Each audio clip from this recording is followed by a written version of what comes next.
Good morning, everyone. Happy Tuesday. My name is Stephanie, and I'm a special education preschool teacher in Connecticut.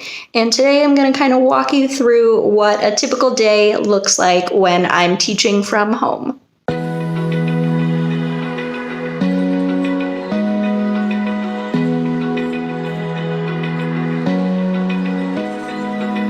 Open eye, feel the waves cut through me, hypnotized. So it is just about 9:15.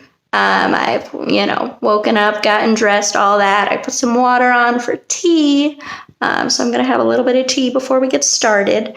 But at 9:30 is when my morning class logs on for circle time.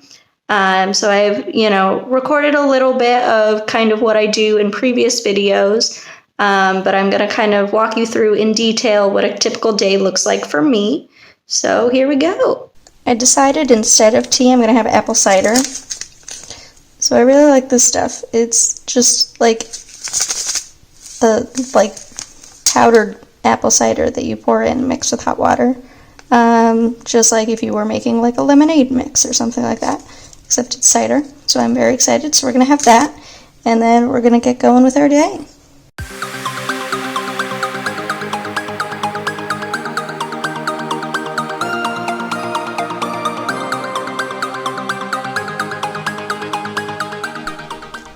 So here's my setup for school. I have my bookshelf in the background.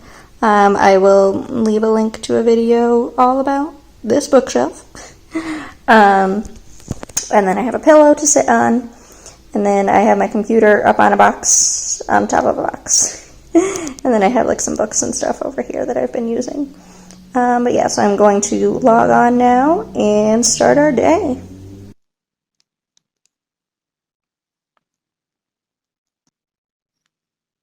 Okay, so first what I do is I go onto Google Classroom and I see if there's anything exciting that I need to share.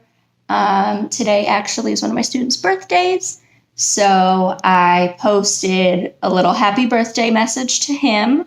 I posted it on Google Classroom as well as the app Blooms that we use. So I did that. We'll sing happy birthday during circle time.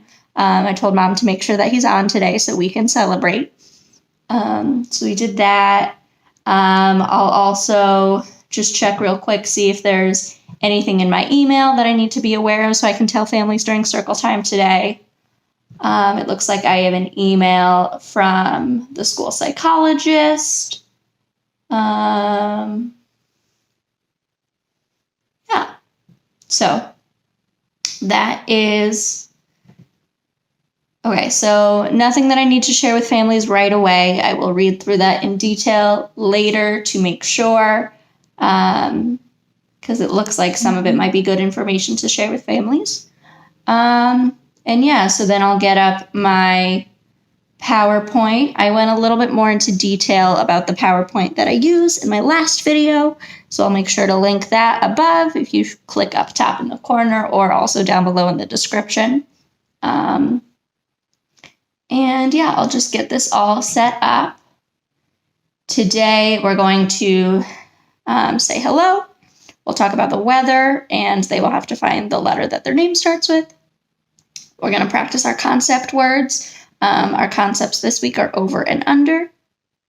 And then at the end, we either do Simon Says, a book, or a song. Today, we'll sing Happy Birthday, and then I'll have the birthday child pick a song. I'm not sure how cooperative he'll be picking a song, but I'll give him the option to pick a song. Otherwise, we'll sing like Five Little Ducks or something, because I think that's going to be our song for the week. Yeah.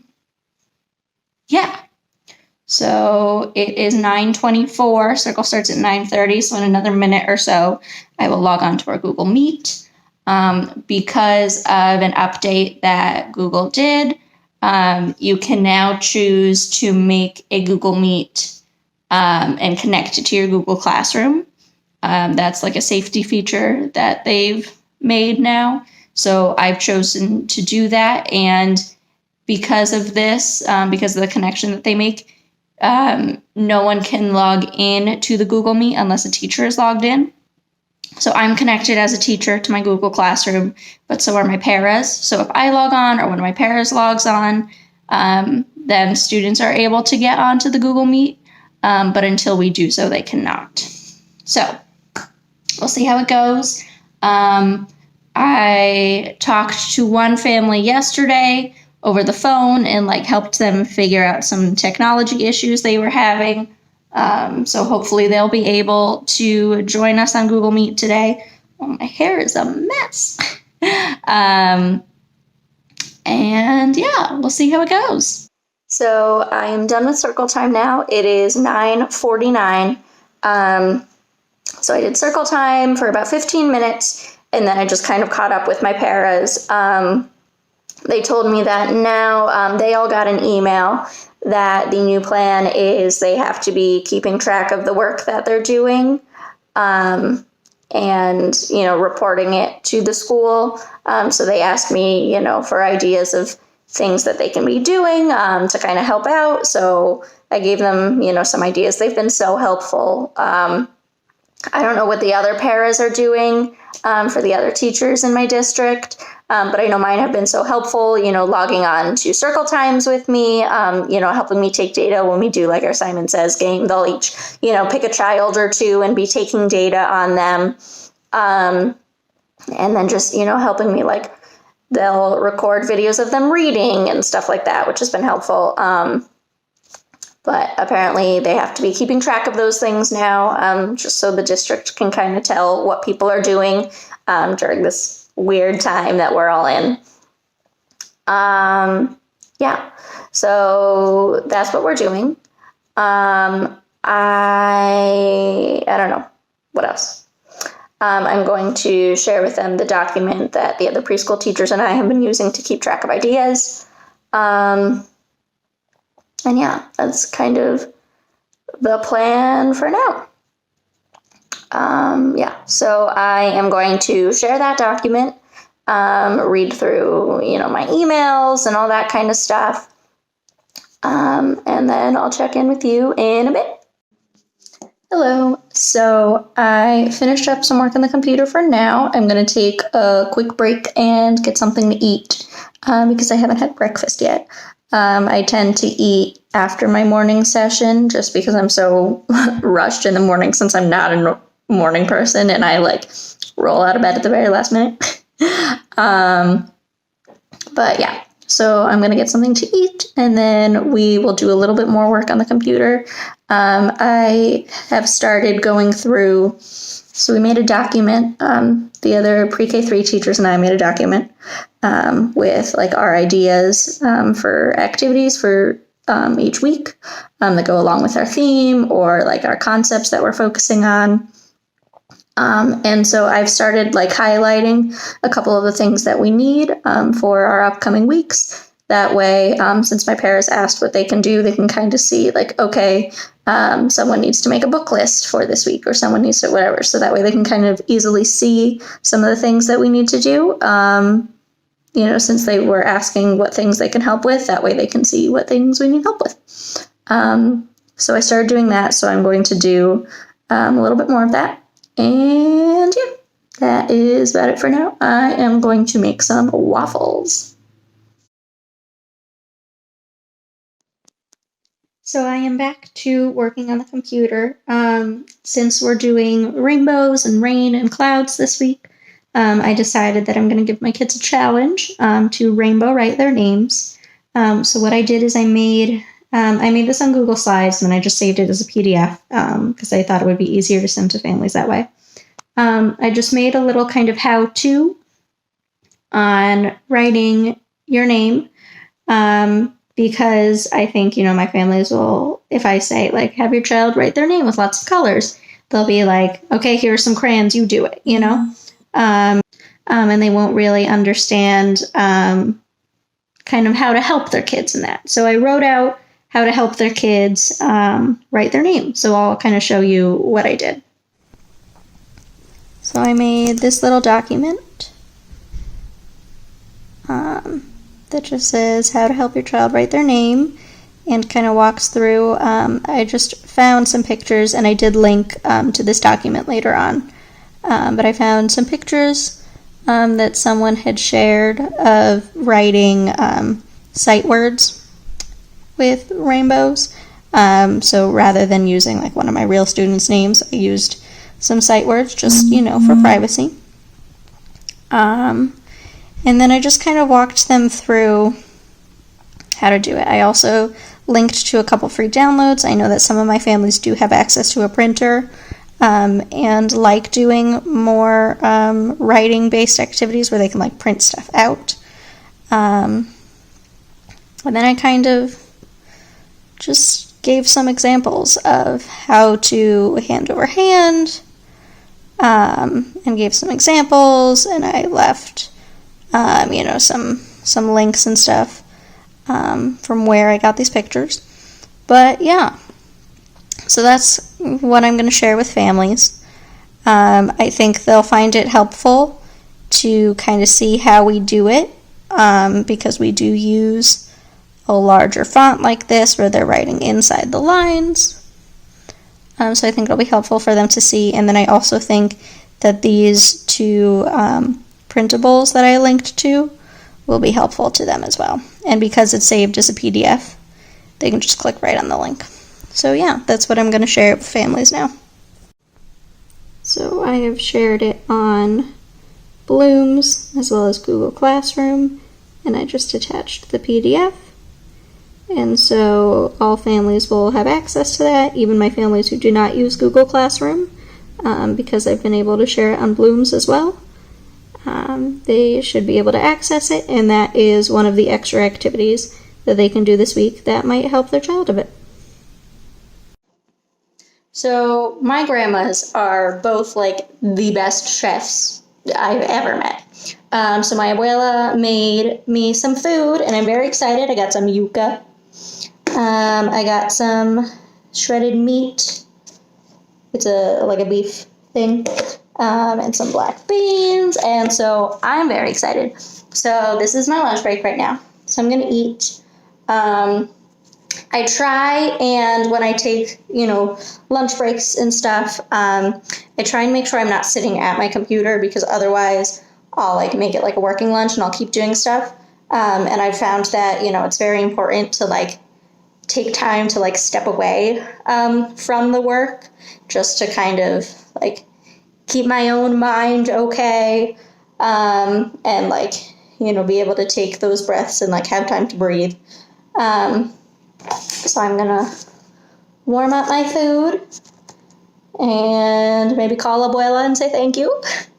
But yeah, so I'm gonna take a lunch break now, and I will talk to y'all afterwards. I'll do lunch, and then I have my afternoon circle time at 1:05. So I'll see you then. Okay, so it is 1 o'clock. I have 5 more minutes until my session starts. So we're gonna log in here, pull it up, and we'll see. Yesterday I had 2 kids, neither of which were very into circle time. So we made it like a quick 5-minute thing. We sang a song, and then I was like, it's okay, you can go. Because both of them were, running all over the place and having a hard time, which is fine. Like, you need to adapt. Especially, with my kids who have an attention span of about 5 seconds. And with doing stuff online, it's not easy. So we're going to make this, as long as we can, but I'm not going to feel bad about cutting it short if my kids can't handle it. So here we go. Let's log on, see if anybody shows up today. So this is the awkward part where I just sit here and wait. Look at this cool mask I made. That's so fun. I love it. My hair looks really red in this lighting. I love that.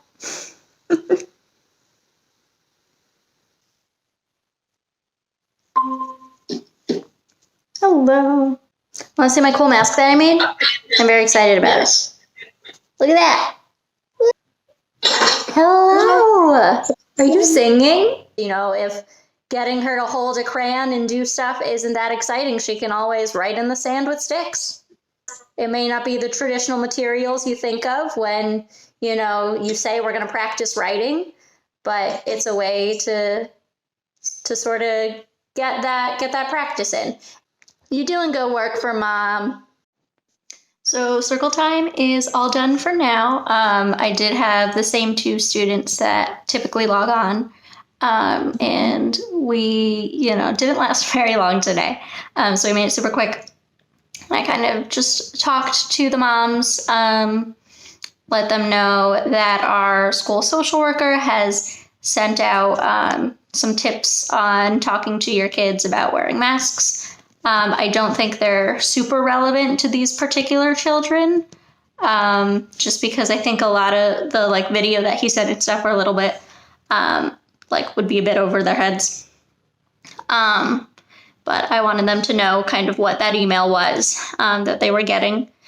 And one of them talked about how her child has really liked playing with sticks, writing in the sand and stuff. And this is a child who, Mom has said she has a hard time getting the child to practice writing and coloring and stuff. So I was like, it's not traditional writing utensils, but this child is practicing writing, using a stick to kind of draw things in the sand. So that's a great way to practice. If that's something your child enjoys, use it to your advantage. So we kind of talked a little bit about that. And yeah, circle time is done. I have about an hour and a half left of contract work time. So I'm going to work on some stuff on the computer, and yeah, I'll let you know if anything exciting happens until then. So if you are working in an ABA program, or you use some sort of direct teaching model like DTI, which we use in an ABA program, or even if you don't and you're looking for different lessons that you can use, I highly recommend TeachTown. It is a paid program, so if your district is able to purchase it, that would be awesome. I know not all districts are able to do that, but look into it, see if it's something that you can access. Even if you just kind of look around at some of the different ideas, the different videos they have on there, that might be helpful to you. But one of the things that I love is these lessons that they do. So it's an online program. The kids can click around and play different games based on different skills that you want to assess. For example, a lot of my kids are working on identical matching. So I can assign identical matching activities, and they can play a computer game that has them match things. Anyways, so in addition to these computer games, they have, what do they call them? They have generalization lessons. So you have the computer lessons, and from there, you can assign them in different ways, whether they're based on an IEP goal or based on a field trip you have coming up, that sort of thing. But then you can click on the generalization lessons, and those are things that you can print out to use in your classroom, off of the computer. And I found them so helpful. I downloaded a bunch that I want to do as activities that my families can do at home. For example, some of my kids are working on eye contact and following eye gaze. So if I'm looking over here, will they know to look at what I'm looking at? That's something that a lot of my kids are working on. So it gives you an example of a lesson or a game you can do with a camera. And so it talks about if I'm holding the camera over here, what am I taking a picture of? And they have to guess what you're taking a picture of, so they have to follow that eye gaze. So stuff like that. They have some really cool lessons on here, and it breaks it down really easily. They have their old format and their new format. So when you actually look at the lessons themselves, they're in different setups, the papers themselves look different. But what it does basically is it breaks it down into like preparation. So like what things you need, like a camera, or different items you want to put on the table, different pictures that you'll need, that sort of thing. Whatever it is that you need for that particular game or lesson. And then it has instructions on how to do the game with your child. But then it also has other things like make it fun, make it easy, make it hard, related activities. So I love this. I think that it is awesome. So my district has paid for, I don't know how many students. I have 13 students on my caseload. And I know there are a couple other ABA programs within my district for older students. So I don't know how many they paid for. I don't know anything about like the cost of it. But my students all have access to the online portion of it, and then I get access to all of these extra lessons that I can send home to kind of support my students. What's really cool about Teach Town is it shows me how a child is doing. So for example, I'll show you this. This was just me. One of my students cannot access this at home. It's not, whatever. So these are like not his real data points, so like don't worry about privacy stuff. This was me just kind of playing around with it so I could test out what it would look like. So I'll show you. So like I said, don't worry, this is not something a child has actually worked on. This is my data. So I passed matching exact, but I did not pass environment sounds. So you can go and you can like click on each of these. It'll tell you, okay, this child got an 85, so they passed. And you can kind of scroll down here and it'll show you all this stuff. So I passed the pretest, and then it shows you like each of the other exercises. So in this case, they have bananas, carrots, and apples are first, and then pasta, juice, and oranges is the second. So it kind of shows you all this. And then if you scroll down even more, it shows you generalized lessons related to whatever the activity is. So snack list is an activity, and then see, you can pop up and it shows you the activity and kind of how to do it. So that is just the coolest thing ever, and I love it. It also shows you things that are related to the VB map, which is something that I use to test my kids. I use a couple different tests for my students, but one of them is the VB map. So it will show you actual activities that you can do that target those VB map skills, which is really cool. So you'll see this is a little bit of a different format. I won't show you the whole thing, but this is a little bit of a different format. Either way, it puts the objectives up at the top and how that aligns to the VB map, which is awesome, and then it goes into materials and instructions on how to do the activity. So this is really cool. I love Teach Town. I highly recommend checking it out if you're able to. Like I said, I don't know anything about the cost of it or any of the different plans and options that they have available, but it's definitely something to look into, especially if you use a DTI format. So you can also go in and see the information for a particular lesson.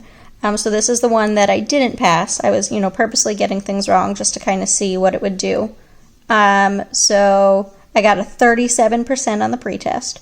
And then it breaks it down into different exercises. So it just focuses on cow and dog, and then it just focuses on cat and duck, and then there's a post-test. So I'll kind of show you what it looks like. I'll give you the preview here. So this is for a pretest. So this one does not have any correcting. Show me the picture for this sound. Say, oh, that was a cow. I'll click cow. Show me the picture for this sound. And like, let's say I get that one wrong and I click cow again. Because it's a pretest. Find the picture for this sound. Because it's a pretest, it won't tell me I'm wrong. It'll just mark that itself.